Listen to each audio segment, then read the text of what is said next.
Brought to you by V-Guard. काल मुख्यमंत्री साहेब या ठिकाणी यावेळेस आले, या ठिकाणी आले होते. ह्या बॅगा आधी चेक झाल्या पाहिजेत आणि प्रत्येकाच्या चेक झाल्या पाहिजेत असं काय वाटतं? कसं आहे की मागे ज्या 4-5 बॅगा त्यांच्या हेलिकॉप्टरमध्ये आल्या त्या 4-5 बॅगेंवर संशय वर्तवण्यात आला की याच्यामध्ये काय आलं, 4-5 बॅगेमध्ये काय एवढे कपडे आले म्हणून सगळीकडे त्याची चर्चा झाली. अनेकांनी आरोप केलेत. मग त्याच्यामुळे आता काहीतरी दाखवायला पाहिजे म्हणून आपले 2 बॅग आले आणि त्यांनी पहिले पूर्वनियोजित त्यांचं ठरलं असणार की मी एअरपोर्टला आल्यानंतर मी हेलिपॅडवर माझं हेलिकॉप्टर लँड झालं की माझ्या बॅग तपासा, म्हणजे लोकांच्या डोक्यामध्ये जो संभ्रम आहे तो निघेल. हे सगळं नाटक माननीय मुख्यमंत्र्यांनी केलेलं आहे.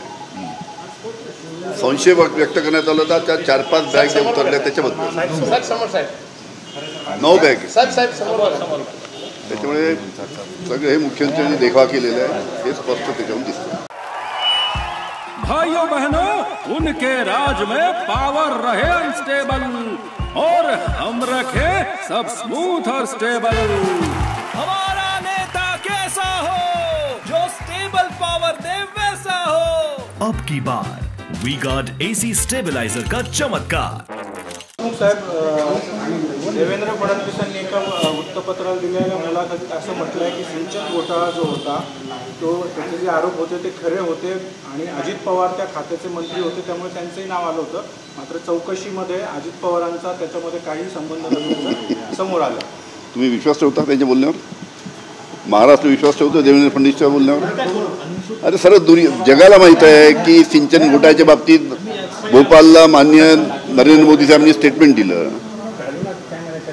त्याच्यानंतर अजितदादाची धावपळ झाली आणि लगेच ते शासनामध्ये सामील झालेत. हे सगळे दुनियाला माहीत आहे. अशा गोष्टी ज्या आहेत त्या लोकांना अशा गोष्टी सांगितल्या पाहिजे की ज्या लोकांना पटेल.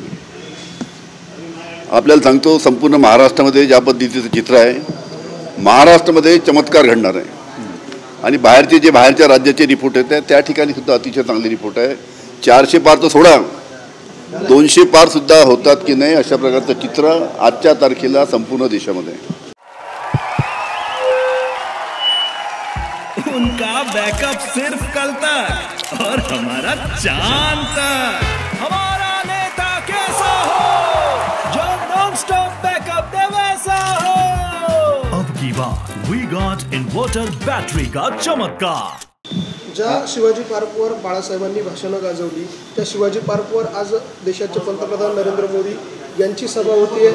त्यांच्या या भाषणाचा त्या सभेचा काही परिणाम महाविकास आघाडीच्या उमेदवारांवर होईल असं वाटतं? करिश्मा काही होईल असं वाटतं? आमचं तर मागणी आहे की जेवढ्या जास्तीत जास्त नरेंद्र मोदी साहेबांच्या सभा महाराष्ट्रात होतील तेवढं आमच्या फेवरला वातावरण जाईल. कारण की ज्या पद्धतीचं त्यांचं वक्तव्य येत आहे, मंगळसूत्र, हिंदू मुस्लिम, आता ह्या गोष्टी अशा गोष्टी माननीय पंतप्रधान जे बोलत आहेत त्याची दुःखाची गोष्ट आहे.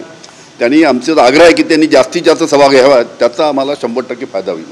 आमची मागणी आहे की नरेंद्र मोदी साहेबांनी अजून सभा घेतल्या पाहिजे ज्याच्या माध्यमातून काँग्रेस, राष्ट्रवादी, शिवसेनेच्या उमेदवाराला उलटा फायदा होईल. अशा प्रकारचं चित्र आज महाराष्ट्रामध्ये आहे. देशमुख साहेब, तुम्ही असं म्हटलं की बॅग तपासणीचं केवळ नाटक केलं. 100%. निवडणूक आयोगाने याची पूर्ण प्रकाराची चौकशी केली पाहिजे, निरीक्षकांनी त्याबद्दलचं हे केलं पाहिजे असं वाटत नाही? कसं आहे की ज्या पहिले 9 बॅगा गेल्या त्याच्याबद्दल संशय व्यक्त केला. मग काहीतरी सावरासावर करायची, 2-3 बॅग घेऊन जायचे, त्याची आपल्याच सांगून द्यायचं की आम्ही त्याची तपासणी करा आणि महाराष्ट्राला दाखवा की आम्ही असं बॅगेमधले पैसे घेऊन आता सगळ्यात याला माहीत आहे की यांच्यासमोर फक्त एकच पर्याय, पैसे वाटप करण्याशिवाय यांच्यासमोर कोणताही पर्याय नाही. त्याचा आणि पैसे वाटपाच्या बाबतीत हे ज्या मतदारसंघामध्ये त्याचा वापर करता येईल त्या पद्धतीनं पैशाचा वापर करतायत. पण महाराष्ट्राची जनता सुज्ञ आहे. यांनी किती प्रयत्न केला तरी त्या पैशाला सुद्धा महाराष्ट्राची जनता बळी पडणार नाही अशा प्रकारचं चित्र आहे. तुमचेच सहकारी कोंडाजी मामा यांची काल सभेमध्ये चेन गेलेली 8 तोळ्याची, त्यांचा गुन्हा सुद्धा नोंदवून घेतला जात नव्हता, त्यांना सुद्धा भांडावं लागलं. मी माहिती घेतो जरा. चला, धन्यवाद. एक मिनिट नकली शिवसेनेवर का आता बाळासाहेब ते नकली शिवसेना म्हणतात ना उद्धव साहेबांची. आज शिवाजी पार्क स्मृती स्थळावरती काय सांगायला बाळासाहेब? दुसरीकडे त्यांच्याकडनं सातत्याने आरोप केला जातोय नकली शिवसेना, नकली राष्ट्रवादी, विशेषतः नकली शिवसेना.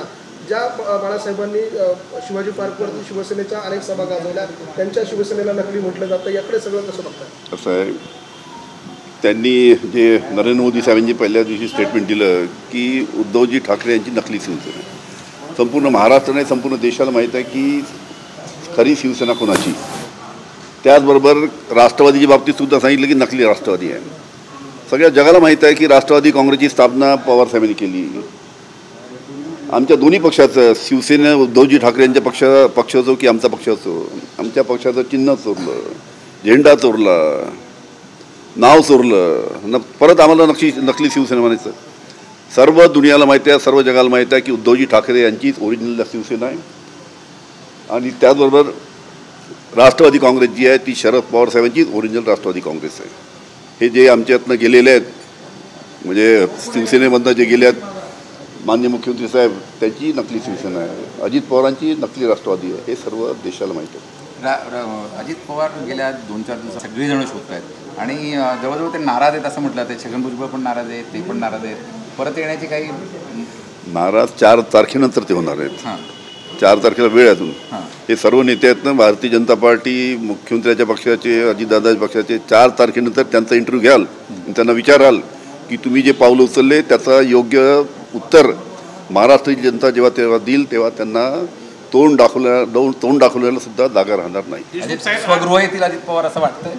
अजित पवार सुबह का बोला शाम को घर आए तो. पवार साहेबांनी सांगितलं जे आमच्या पक्षातून आम्हाला सोडून गेले त्यांना पक्षात घ्यायचं नाही, हे पक्षाचं धोरण आहे.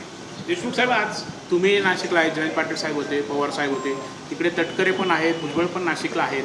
काय एकंदरीत नक्की चाललंय? काय भेटीगाठी वगैरे असं देखील काही झालं, काही चर्चा? आता तटकर साहेब या हॉटेलला येऊन गेले असं कळलं, माझी भेट झाली नाही.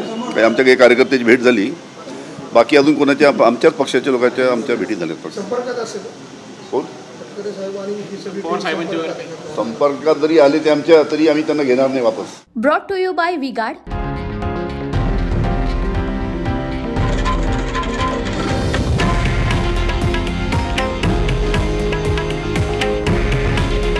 हे आहे देशातील नंबर 1 न्यूज नेटवर्क आणि आपण पाहत आहात TV9 मराठी. काळजी तुमची, हित महाराष्ट्राचं.